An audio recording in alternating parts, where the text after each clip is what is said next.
నమస్తే, నేను మీ Gopi. Welcome back to our channel. ఈరోజు మనతో వచ్చరికి ఇన్ఫ్లుయెన్సర్స్ కమ్ యాక్టర్స్ ఉన్నారు. సో స్వాతి నాయుడు గారు, అదేవిధంగా వైఎస్ సత్య ఉన్నారు. సో వాళ్ళతో మాట్లాడదాం. సో ఇద్దరికి హాయ్. హలో. సో గత ఒక వారం రోజులు మనం చూస్తూనే ఉన్నాము, ఈ లావణ్య అదేవిధంగా రాజ్ తరుణ్ గురించి ఒక లవ్ అఫేర్ వాళ్ళిద్దరి మధ్య, అంటే బిఫోర్ 10 years కలిసి ఉన్నారంట. సో మళ్ళీ కొత్తగా ఇప్పుడు ఎవరైతే మల్హోత్రా గారు ఉన్నారో సో వాళ్ళతో రిలేషన్లో ఉన్నారని చెప్తున్నారు. అసలు ఏంటి అసలు స్టోరీ ఏంది? అసలు లావణ్య వెళ్ళి రాజ్ తరుణ్ మీద కేసు పెట్టడం ఏంటి? అసలు ఏం జరిగింది? నాకు తెలిసి రాజ్ తరుణ్ మంచి అబ్బాయి, మా ఊరు అబ్బాయి, వైజాగే. ఆయనతో నేను ఈ మధ్యన మన కూరమనాయక్ అనే సినిమాలో కూడా చిన్న బిట్ లో కనిపించాను. నేను టిక్ టాక్ మన అగిపెట్టి మచ్చ మేమంతా ఉన్నాము. మొన్ననే కూరమనాయక్ వరలక్ష్మి శరత్ కుమార్ సినిమా షూటింగ్ ఇక్కడ అయ్యిందన్నమాట, జూబ్లీ కొండ పైన.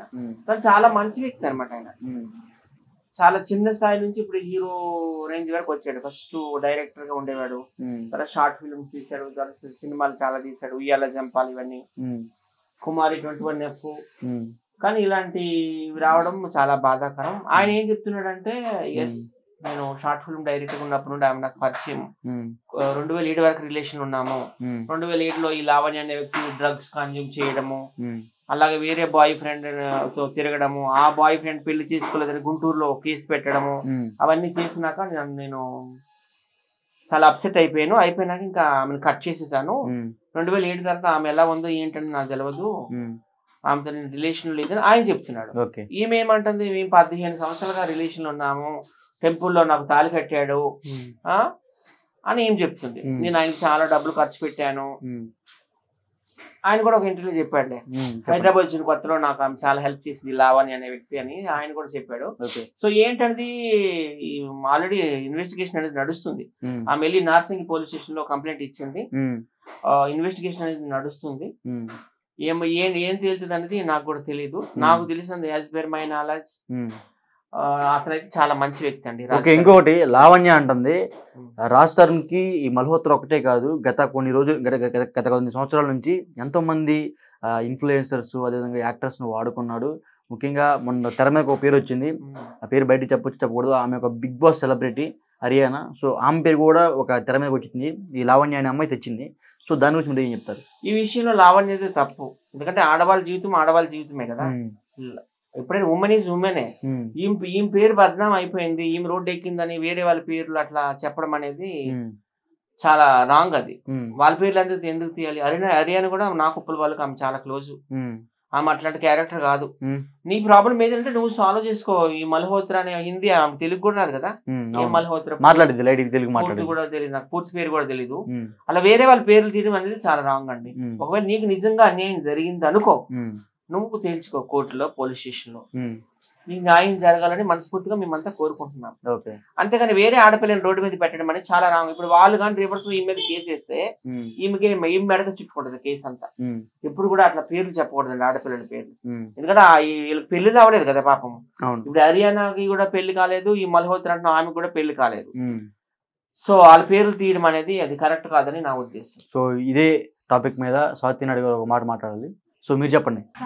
ఈ టైప్ ఆఫ్ వేరే ఆమె నా హస్బెండ్ ఇలా చేశాడు, వేరే అమ్మాయితో ఉంటున్నాడు, రెడ్ హ్యాండెడ్ గా పట్టుకుంది కదా. అలానే మనం ఇంతకు ముందు కూడా వేరే చూసాం. అంటే ఈ మధ్య మూవీ వాళ్ళకి సంబంధించినవి చాలా వస్తూ ఉన్నాయి అనమాట. అంటే మూవీ సెలబ్రిటీస్ గురించి ఒక అమ్మాయితో ఉంటూ ఆ అమ్మాయిని మోసం చేసి వేరే అమ్మాయితో ఉంటున్నారని అమ్మాయిలు చెప్తున్నారు.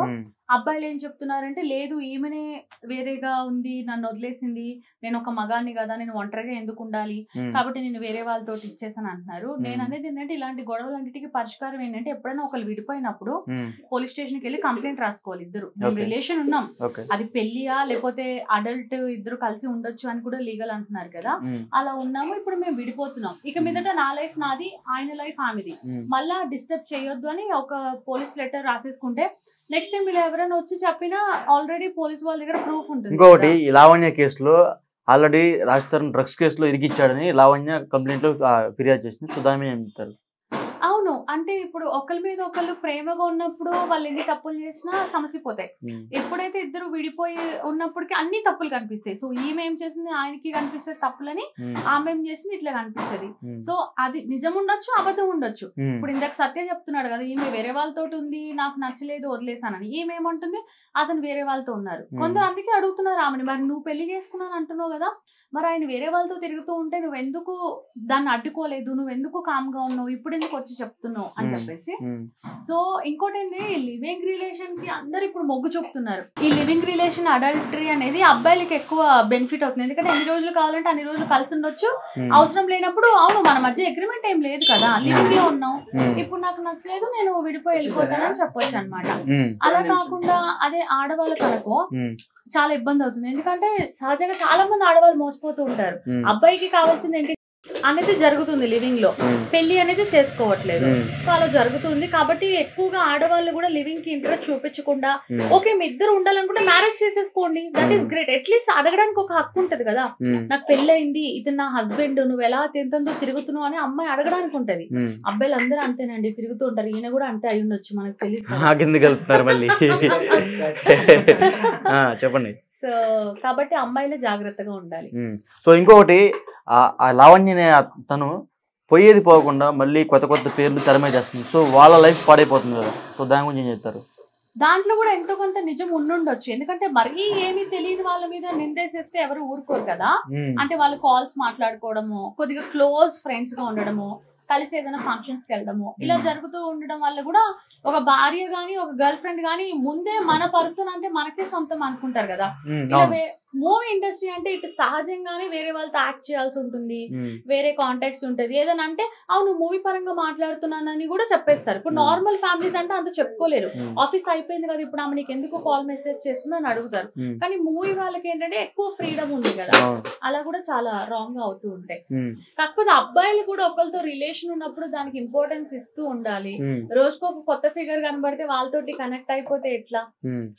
నాకు కూడా చాలా మంది లైన్ ఇస్తారు రోజు, కానీ నేను కనెక్ట్ అవ్వట్లేదు కదా. సో అలా అంటే మన లైఫ్ ఏంటి, మన పరిధి ఏంటి మనం తెలుసుకుని ఉంటే ఇలాంటి గొడవలకి దూరంగా ఉంటాం. సో ఫైనల్ గా ఒక్క మాటలో చెప్పాలంటే రాజ్ తరుణ్ విషయం మీద సో మీ ఇద్దరు ఏం చెప్తారు? నాకు తెలిసి రాజ్ తరుణ్ చాలా మంచి వ్యక్తి, మా వైజాగ్ అబ్బాయి. ఓకే, రాజ్ తరుణ్ మంచి వ్యక్తి అయితే లావణ్య చెడ్డదేనా? ఇప్పుడు లావణ్య చెడుగా కాదన్నది ముందు టెస్ట్ చేయాలి.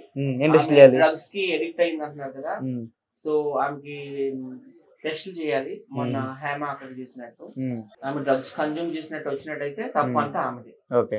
తర్వాత ఈయన ఒక ఎలిగేషన్ చేసి, ఎలిగేషన్ అది నిజమో తెలియదు కానీ ఈయన కూడా ఒక మాట అన్నాడు కదా, ఇక్కడ ఒక నాతో లవ్ లో ఉంటుండగా వేరే ఆయనతో ఆమెకి రిలేషన్ ఉంది, ఆయన మీద కేసు వేసింది